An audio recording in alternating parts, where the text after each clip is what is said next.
Okay, so we have Tom Moody, coach of Montreal Tigers. So Tom, if you could just start off by giving your assessment of this game today, any outstanding performances, and what this win means for the club as it looks to get back into the race.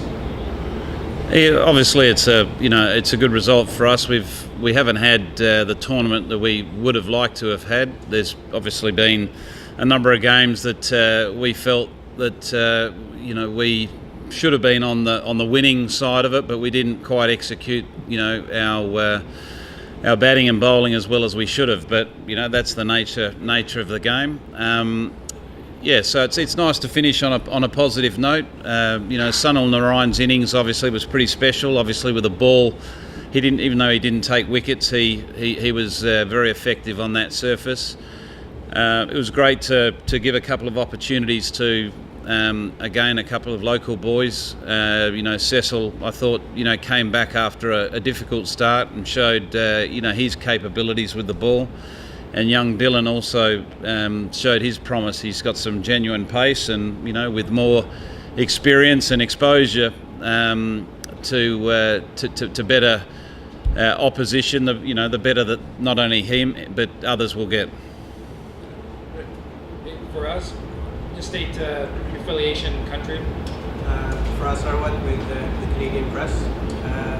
So, Coach, could you talk a little bit about your team and I guess the other teams too? Do you feel you were kind of caught a bit unaware by this cricket West Indies B team that seems to have been wandering through the tournament? Let's be honest. We're calling it a third string side. In some cases, it might even be a fourth string West Indies side. Your team had some great players in it, so did some of the others. So could you maybe talk a little bit about that? Yeah, look, I think you only have to watch them around the field to see how fine they are athletically. They're a great athletic side. They've been terrific in the field, and they've played with freedom. They've come here with zero expectation. And they have just gone out there and expressed themselves. And I think a couple of things with the size of the ground. I think that's also played in their favour in the fact that playing with that sort of free-spirited nature, your miss hits are still going for six, and you grow in confidence. You turn a team that has zero expectations into a team that's quite a formidable force, and you've got to give credit where it's due. They've taken the game on and they've played some exciting cricket.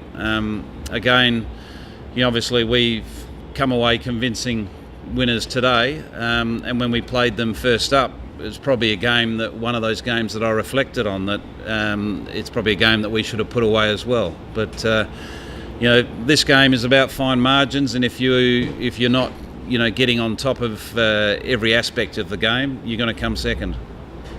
Colin? Yeah, Coach.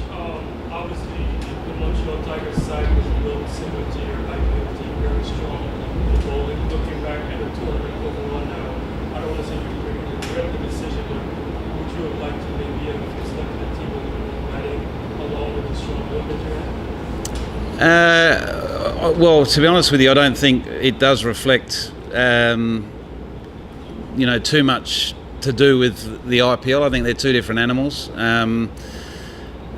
Yes, we've got some world-class bowlers. I don't think we bowled particularly well, and I don't think we batted particularly well. That's why we're in the position we're in. It's very simple. In the early parts of the tournament, we didn't adapt to the conditions here, which are quite unique. The wicket, let's be fair, has been average at best, and we haven't adapted to those conditions as well as other teams have. And I think probably the team that we were just talking about, the West Indian B side, are the ones that have adapted to quite unique conditions. And I think what you need to also consider is that when you get players that have got years of experience playing international cricket around the world, they don't come across these conditions that often, so they're not used to punching the ball off the front foot when it explodes through the wicket.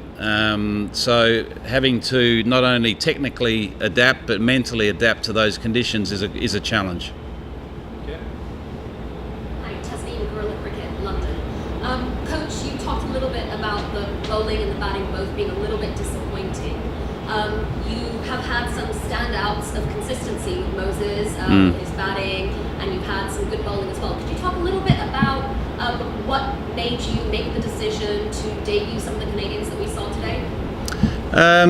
Well, I think firstly they deserve the opportunity. We throughout the tournament have tried to give an opportunity to a few of the players. You know, I must admit I was surprised when I was told that that we only had to play one associate player in a tournament like this. You know, it would have been nice to have played two or three, and maybe that's something that will be looked at going forward, because it is all about the growth of the cricketers in this region, and you're going to do more growing on the field than you're going to do off the field. But to be fair, a couple of them deserve their opportunity. We picked what we thought was our best team for today.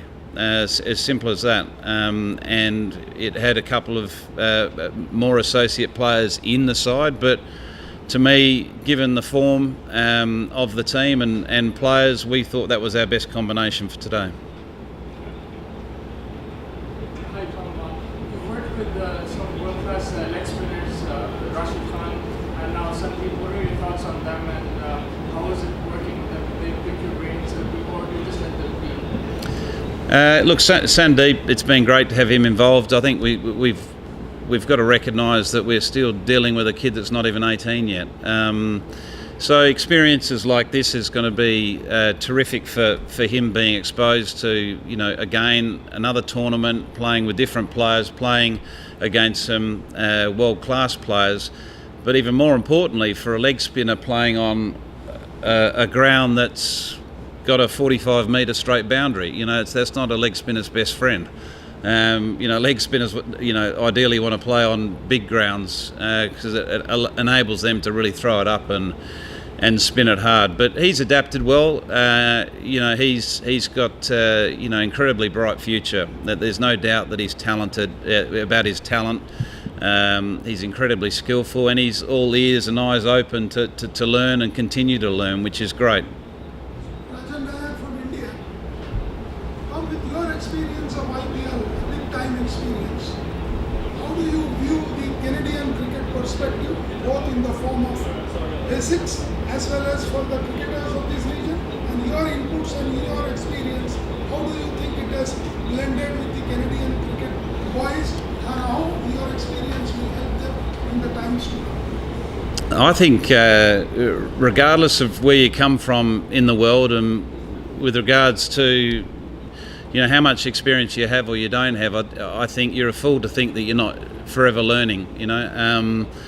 For me, this has been a learning experience, being involved in this tournament, and there's no doubt for all the Canadian players and everyone associated with Canadian cricket, it's going to be a huge stepping stone with regards to their learning process. I just hope that we all, and I say we because I think everyone's is going to take away some important learnings from the last couple of weeks, that we take that and use it effectively, and not sort of just take it for granted and move on and make the same mistakes when we move forward. So I'd hope to think that particularly the players have learned a lot, rubbing shoulders with some of the world's best players, playing against some of the best players on the field, training with them, even sitting at breakfast, dinner, or having a social drink with them. I think all those little moments are important to any cricketer's development.